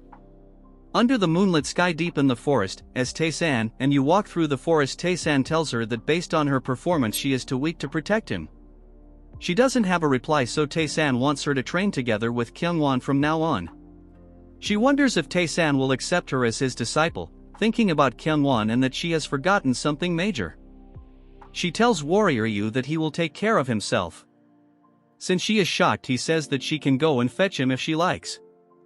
Moving on to Kyungwon, he has neutralized the enemy as he sighs deeply, thinking that the opponent was tougher than he expected. As he sheathes his sword, he is still happy that he managed to defeat him quickly. As he stands still, he checks once again to confirm that there is not a single presence of any humans around. Then he wonders where the other two of his employees went. We now move on to the Joseo Pavilion of the Golden Wall Merchant Guild's intelligence. The mini-leader tells his father that Taesan and his group even bought corpses to a courtesan's house. Now many people are aware of this house. Since his plan was to absorb the fragrant flower house quietly, but now it's gotten very complicated. Since there was no traces left on the corpses, so they couldn't figure out their identity. In addition to that, the Crimson Dragon sect said that they has no choice but to take on the request to go after young Master Taesan. Little Leader elaborates that they are feigning ignorance and deny that they know the identity of their client. Old Man explains to him that it is probably because they can't admit that they were trying to avenge their sect leader who was killed, but they cannot remain unresolved. Since there are too many eyes on this right now, so at this rate it will negatively impact the reputation of the Golden Wall Merchant Guild. Then he moved to Taesan and says his son that he has gotten more healthier than ever. Hearing this, his son is amazed and asks his father how he has become this healthy, even after using so much vitality. So he wonders if he is using elixirs or something. Since Old Man had no answer, he tells him that they will have to wait and see. Moving on to Taesan, he is having lunch with all the minions he has gathered from his endeavors. Taesan asks Kyungwon why they are not eating. In response, he says how they can eat together. Taesan, with a chilled out expression, tells him that it's natural since they are his people. As he eats dumping, he says that from now onwards they will all gather for every meal. All while the new minions agree since they cannot do anything about it. Taesan's maid informs him that today the Divine Physician will arrive today. Taesan asks him who this person is, and she explains that he is the famous physician who can even fix severed meridians. Taesan says that he can recover just from going to the courtesan houses. Hearing this, everyone present gets shy. She asks him how this is possible. It's not like he can recover yang energy by stealing yin energy. Taesan asks her when exactly that new turd is coming. She says that he should be here in no time. He says if he is in He Golden Wall Manor, but according to her he got a separate accommodation. Currently he is out in the mountains to take a better look of the place he will be staying. According to this femboy, the Golden Merchant Guild is a grand name. As they continue to have their meal, Taesan picks up a dumpling and tells the minions that he heard what was going on. He laughs and tells them that Black One has been of much help recently. Hearing this, Blacky One is happy and tells Taesan that it's not much and all he did was watch over the storage. Then he moves to Black 2 and 3, telling them to work harder. In an instant he agrees to him. Blacky One tells our boy that he had recently become more handsome. Hearing this, Taesan make a skeptical look, so Blacky explains that it not mindless flattery. In the recent days he has grown taller and more muscular, even his skin has become smoother than before. Hearing all this mindless flattery, Taesan asks him to shut up or else he will put a restriction on him. Hearing this, he starts sweating and say that he will put a boulder on top of his mouth. Taesan thinks to himself that unlike before he doesn't as pale as before, so his condition has gotten a lot better, so he thinks it probably because of the soul-augmenting demonic art. Whatever the reason may be, Taesan thinks that all he has to do is gather more souls. One day he will recover completely. Moving on to the main gate, the turd physician has arrived with his lackeys. The head steward greets him and tells him that it's an honor that he is here. This turd pretends to be cool, telling him that it is simply fate. The reason I am calling him a turd is because he is not as nice as he looks. He says that he wants to meet the patient right away as the steward agrees. He thinks that he is younger than he here, so he probably consumed some elixir. As they roam around the manor, he thinks that the manor is truly impressive. The steward brags that the manor master put a lot of effort into making it. It is one of the top pavilion even within the Golden Wall Manor. That's when he looks around and notices Dan Young. Without having any hesitation, he asks the steward who Dan Young is. The steward explains that she's the second young master servant, and she came from a pretty famous courtesan house in Wuhan, and one of the very few people who came here requesting to serve him. With his keen eyes, he looks around and asks him if those women are the same. The steward agrees and tells him that the new servant have recently asked to serve the young master. The turd acts shady, telling him that all of them possesses extremely rare body conditions, so much that he wants them for himself. The steward gets shocked hearing this and thinks to himself that what he is saying makes him very lustful. The steward laughs and tells him that he understands him since they are very beautiful. The turd tells him that he is referring to their pure physical form. That's the name his master gave to such constitutions. He thinks that their bodies are like pure snow, and they can bloom incredibly no matter what they learn. The steward apologizes for the misunderstanding. The turd says that it's alright and asks him if he can take them in as his disciples. Hearing this, he gets shocked, not knowing what to say to him. The turd with an evil look says that if he allows this, he will never forget this favor. The turd thinks to himself that no matter how beautiful they might be, they would be an idiot to refuse him, since they will not want to lose an opportunity to build a relationship with him. In addition to that, he has a bunch of famous physicians following high around. As he sits with Taesan, he without any hesitation rejects him. As Taesan acts carefree, not giving a damn to his proposal, turd with a nervous look, he says that our boy should give this more thought, which will be a good opportunity for his servants. Taesan smirks, telling him that he has 10 disciples but he wants to take on 4 more, so he is very greedy. The turd explains that the physicians who came with him aren't his disciples, they are just helping him with his work. Taesan tells him that it's clearly not the case, since the old minions were following him around. They are either his disciples or subordinates. Funny enough, he looks older than he pretends to be. The twig remains silent and then hold the teapot, telling Taesan that an opportunity to learn his medicine technique doesn't come by often. Taesan says that to him they are good material. Hearing this, the turd thinks that our boy crossed through line this time. He says that he was just trying to help and not used any humans as materials. Taesan says that his medical skill are not required. Taesan says that what he meant was that they are just good material. The turd thinks that he has crossed the line too much and thinks of killing Taesan, and tell everyone that he died during the procedure of treating his severed meridians. Before he could finish his dumb thoughts, a droplet of water aimed towards him at fast speed shock him. A strong attack rips the hat from his head, scaring him. Taesan says that with his trash martial art he is being too hopeful. Taesan thinks that killing him here would be ideal. The turd cannot believe what is happening, as Taesan is excluding an horrific killing intent. He had previously experienced such bloodlust before. Taesan says that he doesn't like that people summon try to take what belongs to him. So he holds his finger and tells turd that he wants to live a quiet life. The turd has turned into a retard, not knowing what to do. He dealt with this fear before, as Taesan tells him that he needs someone to handle his troublesome affairs. The turd starts shivering, thinking that he shouldn't have come here. In the evening, the steward is shocked to learn that the W physicians wants to work in the Golden Wall Manor. He says that all he needs to do is work for Master Taesan. The steward, bowing his head, says that it's a great decision and swear on the manor's name that they will not be disappointed by their offer. He says that it is fine since he trusts Taesan. Seeing this behavior from him, his minions don't know what is wrong with him. The turd wanted to live a free life for long, but now it's all messed up, because treating Taesan would take 2 months and require a few months with everything he has mobilized. The thing that shocked was not ordinary bloodlust, and the most fortunate thing is that he didn't wet his pants. Moving to Kyungwon, he asks Taesan if it is really alright. Not knowing what he is saying, our boy asks him what he means by this. Kyungwon elaborates that he has already placed restriction on all the 12 physician, but didn't do anything for the W divine physician. Taesan says he already did. Kyungwon, confused by it, unable to answer. Our boy explains that A would not be able to do it, so Kyungwon says why he ordered him to do it for the others. Taesan says that he is tiring for him to use his own strength. Kyungwon bows down, not speaking a single word while you creeps out from his behavior. Taesan says that they are not just some ordinary physicians. The turd joins them and Kyungwon asks him if he is coming along. The blabbering retard says that it's his duty to take care of Taesan at all times. Bodyguard Yu asks him if he is okay for someone as sick as him to be visiting the courtesan house every day, not only that he is busy throughout the night. Hearing all this, the turd is at a loss of word, unable to comprehend what he just heard. He asks Taesan to lend him his hand so he can check the condition of his body. Our body with a dissatisfied look tells HM to be quick. With a creepy smile he holds his hand thinking that he will now be able to check the condition of his body. He gets shocked because this doesn't make any sense. According to his analysis, Taesan should not be alive, asking him if he really is a living person. Displeased by the nonsensical rambling of the so-called physician, Taesan's face darkened with irritation. His expression grim, he exuded an air of menace that left Kyungwon and bodyguard Yu stunned.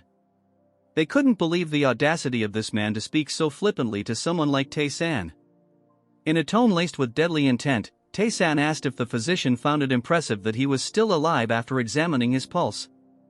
The man, now serious, stated that he had never encountered severed meridians as severe as Taesan's. Even his lesser meridians were severed, which, by all accounts, meant he should be dead. Taesan turned to Kyungwon and mockingly asked what should be done about someone essentially calling him a zombie. Kyungwon, ever the simpleton, suggested blowing up the physician's balls, leaving you embarrassed and speechless. The physician, now visibly panicked, stammered that he was merely pointing out the dire condition of Taesan's body, advising immediate treatment to prevent things from worsening. Taesan's gaze hardened further as he asked if the man would bet his life on his diagnosis. The physician, startled but defiant, declared that while he couldn't wager his life, it was his duty to treat him. Kyungwon and Yu exchanged knowing glances, finding the physician's bravado utterly shameless. With a nervous demeanor, the man insisted his findings were accurate, although he admitted it was baffling how Taesan was still alive. Taesan, exuding a chilling authority, told him that if he wasn't willing to stake his life, he should either follow him quietly or leave.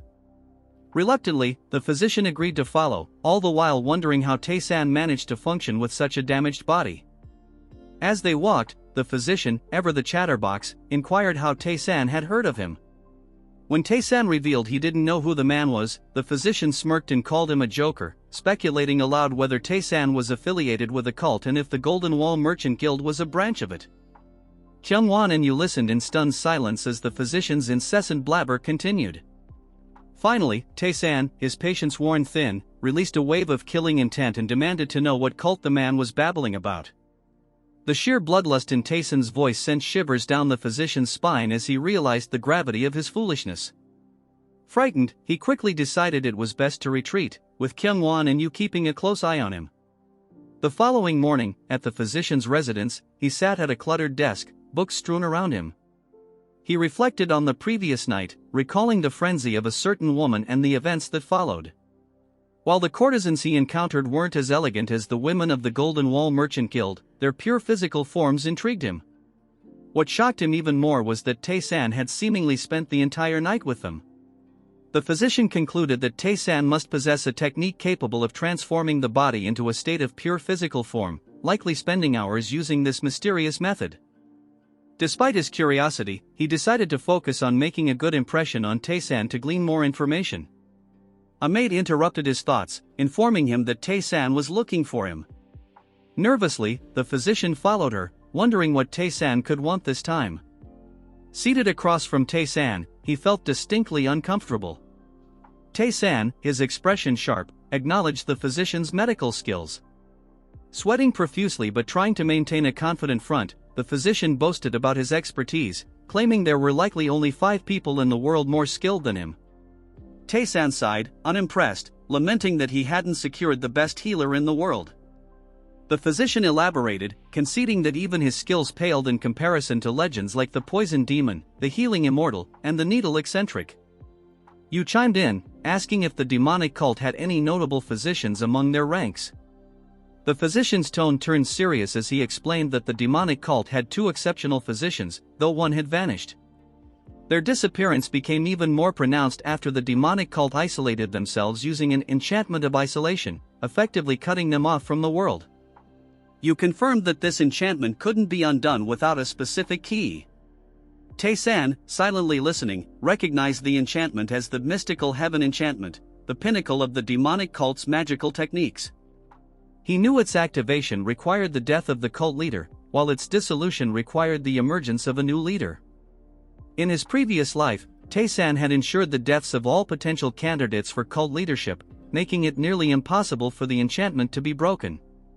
Reflecting on this, he concluded that unless a new leader somehow emerged, the enchantment would remain in place.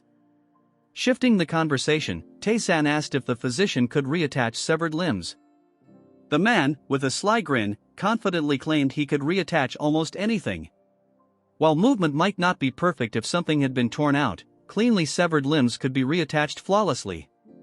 Taesan pressed him for specifics, and the physician proudly stated that he could reattach limbs in most organs, boasting that he could save anyone as long as they hadn't died instantly. Hearing this, Taesan remained stoic, quietly assessing the physician's worth. Taesan turned to his guards with a cold, commanding gaze and declared himself satisfied, instructing the physician, nicknamed Turd, to oversee their training. Turd, confused, hesitated, pointing out that while he had studied martial arts, his expertise lay in medicine. Taesan, a psychotic smirk playing on his lips, dismissed his concerns with chilling nonchalance, stating that as long as death wasn't instantaneous, it didn't matter. Turning to Kyungwon and Yu, he told them not to worry about losing limbs but warned against letting their heads get severed. Both guards were left stunned, struggling to grasp his meaning. Taesan clarified that the fastest way to grow stronger was to engage in life-and-death combat, adding that fighting as though their lives depended on it would teach them more than anything else. Their expressions grew grim, but they didn't dare voice their objections. Taesan then ordered Turd to ensure they didn't die during training. Turd, with a crooked grin, assured them that as long as he was around, death was off the table. Kyungwon, still uneasy, asked Taesan if such intense training might affect his protection. Taesan dismissed the concern, informing them that he wouldn't be stepping outside for the next month and expected them to become strong enough to guard him by then. Taking the opportunity, Turd encouraged the two to fight without hesitation, promising to heal any injuries as long as they weren't fatal.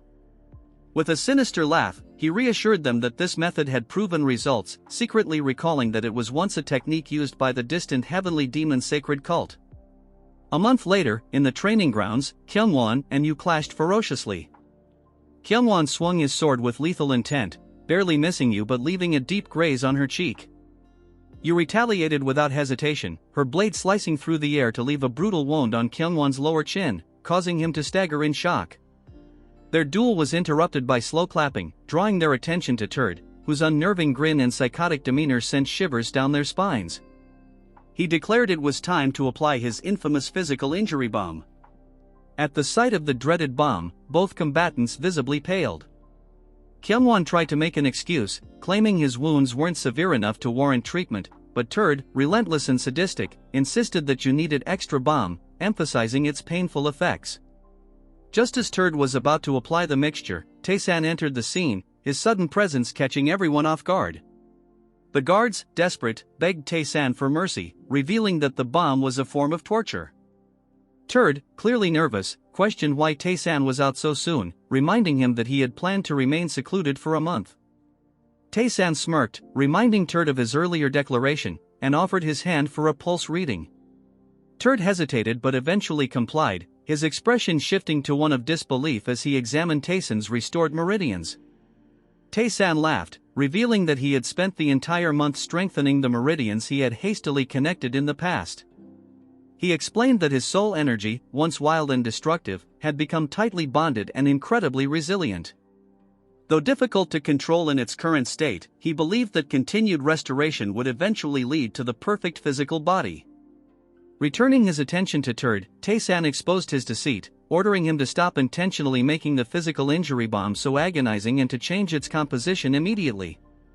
Turd froze in fear as Kyungwon and Yu, their faces twisted with fury, glared at him. Kyungwon, his eyes burning with murderous intent, growled that they needed to have a serious discussion. Before leaving, Taesan informed Yu of his plans to visit the Yun Manor the next day. Surprised, Yu asked if he intended to stop the annulment of his engagement with the Yun family's young miss. Taesan dismissed her assumption, explaining that the Junggu clan had sent him a message requesting a meeting. Taesan is reading something on a wooden scroll. He asks Turd if it contains all the information about the Zhengli clan. With a worried look, Turd tells our boy that his subordinates went through a lot to get the information because it's really difficult to obtain information on a reputable clan. Taesan, with a grim look, tells Turd that he looks too comfortable recently. With a disappointed look, he says that he had to take care of the 2 bodyguards and make the physical injury bomb. He was so busy that he needed at least 2 of him. Since Taesan is not normal, he says that he can split Turd into half so that he can have 2 of him. Turd, with a scared look, says that it is such a scary joke. Every time he does that, it reminds him of the past, which is scary. Taesan thinks to himself if he is talking about the time he was in the Heavenly Demon Sacred Cult. The Heavenly Demon Sacred Cult has always sent groups into various places to gather information. Each group would disguise themselves as people with various jobs like bodyguards, merchants, or physicians. Turd continues to sweat while Taesan thinks that he probably lived as a physician, so he wonders if he met the old him. Since Turd is a chatterbox, he tells Taesan that he showed a lot of interest in the Zhengli clan, so he guesses the daughter of the young manor is very beautiful. Taesan remains quiet, thinking to himself that she was very beautiful, to the point that she reminds him of certain someone from the past. Turd brings him back to reality, asking him if they should add bodyguards for his safety. Taesan sighs, telling him that he is just a scaredy cat. Turd gets angry because he called him a scaredy cat, but Taesan tells him that the Zhengli clan is going to be a piece of cake to deal with. When he was the heavenly demon and the reputable clan seemed to be losing in the war against the sacred cult, only the Zhengli clan ran away. Taesan tried going after them to crush them all, but they were already gone by then. He heard that they never went outside for a while after barely avoiding annihilation. Taesan, who has gone crazy thinking about how mighty they'll act after doing all that, has Turd trying to sneak away. Moving to the Yun Manor, Taesan meets Heron's father. He is shocked because it feels like his body has gotten much better, thanking Turd for these amazing results. Taesan tells him that he still has a long way to go before he fully recovers, but he'll get there eventually. The man laughs, telling our boy that it has been a long while since they met, but Taesan feels like a different person. However, things have gotten complicated because it seems like the Zhengli clan is determined to see things through. They refuse to acknowledge his engagement to Heron. The old man thinks that they are planning to drag you into their schemes, through methods such as humiliating you in front of Heron. Their ultimate goal would probably be to pick a fight with him and the Golden Wall Merchant Guild. Taesan says that he will try to resolve it. He thinks to himself that what they are doing resembles the Zhengli clan using our boy as an excuse to blow things out of proportion, then taking over both the Golden Wall Merchant Guild and the Yun Manor together. As our Chad minions come face to face with one of the chapter guards of the Zhengli clan, Taesan opens the door and is about to exit when a tall Turd enters the scene, asking if he is Taesan.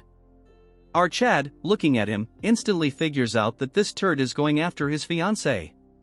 This femboy says that he heard our Chad cannot perform in bed, but Taesan doesn't reply. He thinks that the man might be deaf as well. Since Taesan still doesn't answer, Turd assumes he must be taught some manners. The Turd's guard gets ready to engage in a battle, while Senior Turd takes his leave, making an excuse. The tall monkey tells our Chad to have a talk personally and adds that he knows a place that is nice and quiet for private conversation. Taesan, trying to hold back his smirk, says that it should just be the 2 of them with no one following. Kyungwon tells Taesan that he cannot kill him. Hearing this, Turd thinks our bodyguard is arrogant, as he assumes his warrior will deal with him in no time. Taesan thinks it's a great idea since his guard has just completed his training. Turd orders his guards to handle the situation, saying our Chad will be going with him. Just like their trash master, his minions tell our guards that their master ordered them to spar, so they don't intend to go easy. As these ugly rats unsheath their swords, they plan to overwhelm Kyungwon and Yu.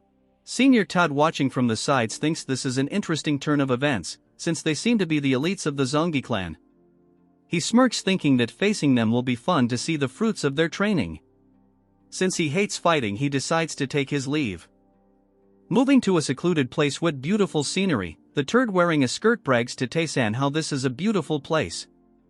Our Chad smirks telling him that he put in a lot of effort, since arrived not too long ago, yet he already fallen such a place. With a smirk this weak Turd says that it's natural.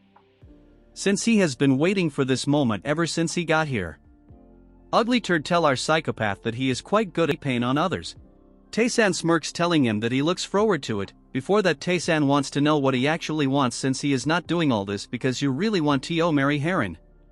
Weak Turd says that she is very pretty, but that doesn't mean he find her suitable. My partner, Blood, forgot to see his face.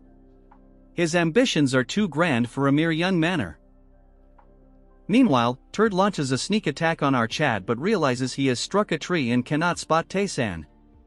From behind, a hand grabs Turd's shoulder, and Taesan coldly asks him to show him how grand his ambitions are. Turd is scared because he thought our Chad had severed meridians, but now he believes it's just a fluke. Taesan begins absorbing his life energy, and Turd screams so loudly that the entire manor becomes aware of the situation. Kyungwon fears that Taesan might kill him, but like his idiotic master, Turd's toad-like smirk indicates he believes our Chad is in pain. Yu, infuriated, yells at the guards to stop acting cocky and attack her all at once. Thinking they can overpower her, they charge forward, but Kyungwon swiftly dodges and counters, knocking one out instantly with a powerful kick. A scream diverts their attention, and Yu calls them to come after her as well. Both Kyungwon and Yu are determined not to let their Chad down and show him the fruits of their rigorous training.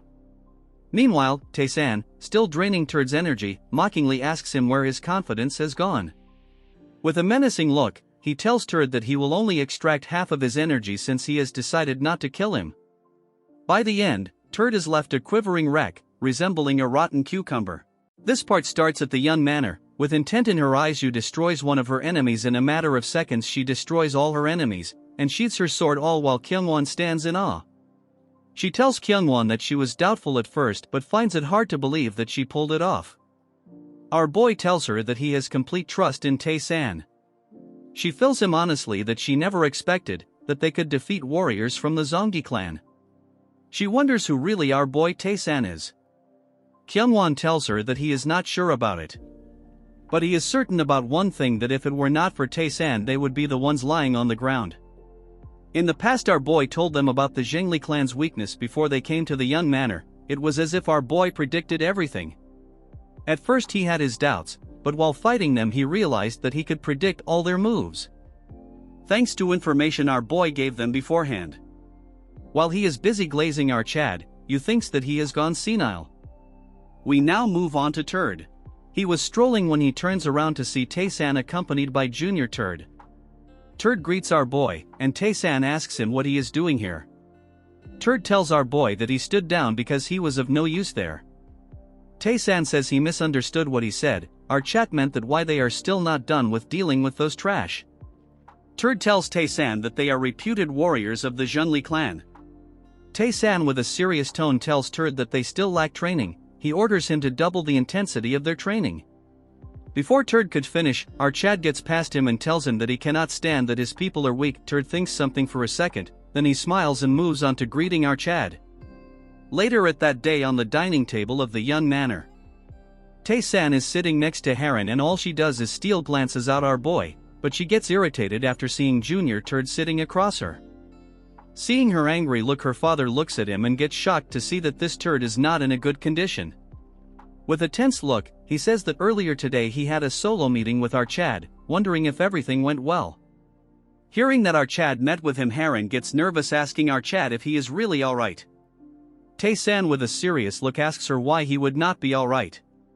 Taesan tells her that they had an interesting conversation. In other words, he said that it involved their souls. Taesan asks the Junior Turd if he agrees. With a robotic stature he agrees to our boy, but Taesan gets angry. Seeing the angry look on Taesan's face, Junior Turd gets scared as Taesan releases his aura, telling Junior Ford that it is basic manner to maintain eye contact when someone is talking. Hearing this he starts shivering. He tries to eye contact with our boy, only to see demonic eyes radiating killing intent. It was so overbearing that he dirted his pants. His whole body was shivering as they realized that Turd shat all over his pants and the entire room begins to smell. Yu takes Haran and they suggest he leaves this area.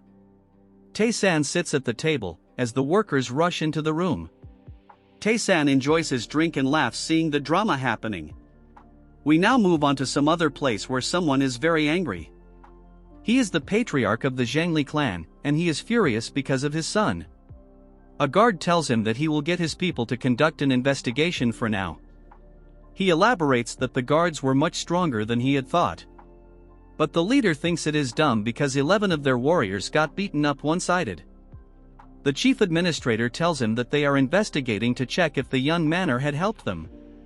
He asks him how his son is doing. The guard tells him that he is stuck in his room and he is not coming out all.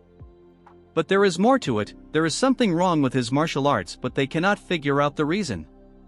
The man sighs, telling the guard that he not only wet his pants but became a total idiot too. He thinks to himself that there's no way all of this happened because of someone like him who's on the verge of dying. There is something strange about all this. He tells the guard that he is certain there's someone else involved in this. He says that he wants him to find out who that is at all cost. The guard obeys his commands and leaves. This frog tells himself that this clan almost got destroyed by the heavenly demon because of his father. He finally brought the clan back, so he can't believe they have suffered such humiliation. With anger in his face, he says that he won't let this go, so he will make sure trample hard on anyone who dares to mess with the Zhengli clan. Even if they are the heavenly demon this day dreaming at its peak. Moving back to the Yun Manor. Multiple minions enter the residence as our junior Chad stands by. He rushes back to his residency to inform our Chad. Taesan asks if they came to get back revenge. He is not sure about it, but there are a few pretty skilled martial masters among them. Taesan with smirk asks him how he knows there are masters among them. Junior Chad tells him that, since he intentionally exposed his presence. Taesan laughs, telling his guard that there are always people like that, guys who just can't wait and will only learn to play nice after they get beaten up. Taesan tells Kyungwon to accompany him. He asks our Chad if they are going to the newly arrived warriors. Taesan says that he doesn't care since they need to be somewhere else. Kyungwon says that the matter within the Yun Manor is not over yet. Taesan says they'll be very busy because of the turd that shat his pants, so B wants him to follow our boy. Although he is doubtful, he cannot disagree, as Taesan says that things are finally getting a little interesting. Our Chad and his guard are standing in front of the Blood Axe sect. Taesan is amazed because they are bigger than he had thought. Kyungwon asks Taesan that if he is going to make use of the Blood Axe sect. Taesan, laughing like a psycho, compliments Kyungwon that he is not completely stupid.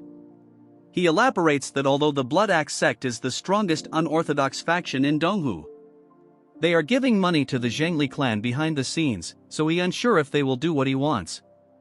Taesan with a dissatisfied look tells him that he can assure that they hate paying tribute to the Zhengli clan. What he means is that they aren't sticking with the Zhengli clan by choice. Looking at their flags, Kyungwon sighs and tells him that it's probably because they are not strong enough, which is normal in Murim.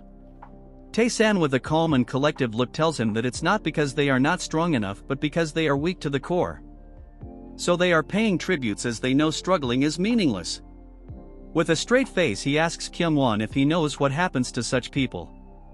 Kyungwon is unaware of what to say. Our Chad tells him that they will all lose their will to do things. Hearing this word, Kyungwon faces becomes grim, full of fear, regret, and the want for revenge. In a flashback, we see an entire fortress engulfed in flames. We see a man telling his attendant to take a younger Kyungwon from here, telling him to get as far from here as possible. The image gets shorter as he has little to no memory about what happened. His father told him that at the very least Kyungwon should survive. Seeing his father leave, he shouts, which alerts the intruder. In an instant, the Thunder Blood Phoenix got behind him. He asks him when he came all the way here. He begs him, telling him that his family is innocent, so he should just spare the child. Holding his feet, his whole body shakes, begging him just to spare his child.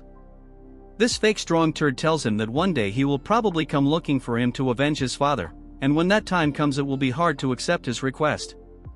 In a subsequent second, with a single strike, he decapitates his head, killing him without any hesitation.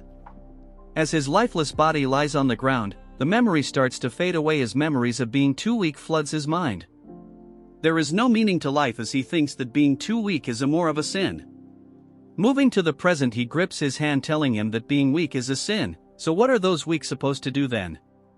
Taesan laughs, then proceeds to open the door, telling him that he will give them strength. The people inside shouts, alerting everyone that here are intruders. Meanwhile, Kyungwon is shocked by the words of our Chad. After a short battle, all of them get beaten to a pulp. instantly submitting to AERØHEAD. As Taesan approaches them, they get scared. The leader starts begging, asking Taesan to spare their lives. He says that they have committed grave mistakes, although they are not aware of what it was. Taesan continues to observe them as they continue their act, telling him that they will do everything he says. With a sinister smile, he tells them that he will be teaching these guys something interesting, and see just how useful they can be. In return, he will kill them if they dare to pay tributes to the Zhengli clan starting from today. The man starts crying, telling him that if they don't pay tributes, they are dead anyway. A few days later, of the Zhengli clan, there is a huge ruckus because the Blood Axe sect refused to pay them tribute. The informer agrees with him, telling him that it is the first time they have done such a thing. The furious turd asks him if those who went collecting just quietly accepted it. He tells him that there is something that didn't look quite right, and assumes that they are somehow confident. The leader says that they might have hired some half-baked martial master. The guard tells him that it seems serious, so he was wondering if they could send the warrior corps there to deal with them. The man is dissatisfied because this is happening when they are tight on funds. He orders him to make sure that the Blood Axe sect knows who their master is. Then he asks if where Sungrak and the warrior corps are right now. He tells him that they are cleaning after the third young master in the training grounds, so he will send order to them right away. The turd cannot believe that they have got someone in the clan who shat his pants. At times like this, they must not look weak, instead they should crush them completely. That way they will never dare to try and climb over their heads again. Moving on to Taesan, he walks as Kyungwon follows him closely. He asks AERØHEAD that while they have proceeded for now, he is doubtful that everything will be alright. Taesan tells him to elaborate, and he says that if they go around stopping people from paying tributes, the Zhengli clan is sure to retaliate. Additionally, it might get worse if they openly talk about their weakness. Taesan tells him to stop nagging him. With a wicked smile, he tells him that all their financial inflows are blocked, so they won't have time to care about them, since they are probably faltering right now. Kyungwon is worries, telling our boy that no matter what, they are still a reputable clan. If their warriors corps come and attack, it would be hard for the unorthodox factions to be able to handle them. Taesan tells him that's why they are going to meet some people who can handle them. Kyungwon remains silent as Taesan enters the Donghu bodyguard agency. Kyungwon, dumbfounded, realizes that they are visiting a bodyguard agency, thinking what it is that AERØHEAD is trying to do. As Taesan reaches the entrance of the agency, the guard asks him what his purpose of visit is. Taesan asks him that he is here to meet the owner. The man tells our boy that he is not someone that just anyone can meet. Taesan, with a pissed look, he asks him if he looks like a nobody. Scared by his reaction, he is stunned. Before he could say anything else, Taesan enters, telling him to lead the way. Kyungwon apologizes for Taesan's rude behavior and then proceeds to follow him. Seeing their weird behavior, he is confused what to do. They reach the main hall and stop. The man asks Taesan to wait while he asks the owner. He asks who the one requesting to meet the owner is. Taesan tells him to wait since he hasn't remembered everything yet. Waiting for AERØHEAD gets frustrated, telling him that if he doesn't answer, he cannot continue. Taesan says that he remembers it finally, ordering him to tell the owner that he has something that he wants to send to the mystical moon. The man is confused, not knowing what to do. As they continue to wait, Kyungwon was about to ask what the mystical moon is. The owner barges into the room, tension visible in his eyes. He gets on his knees, telling him that he is the owner of the agency and pays respect to him, inviting him to come in quickly. Taesan laughs and then follows the man, as Kyungwon wonders just what is happening. This concludes this part. Make sure to like and subscribe for another part.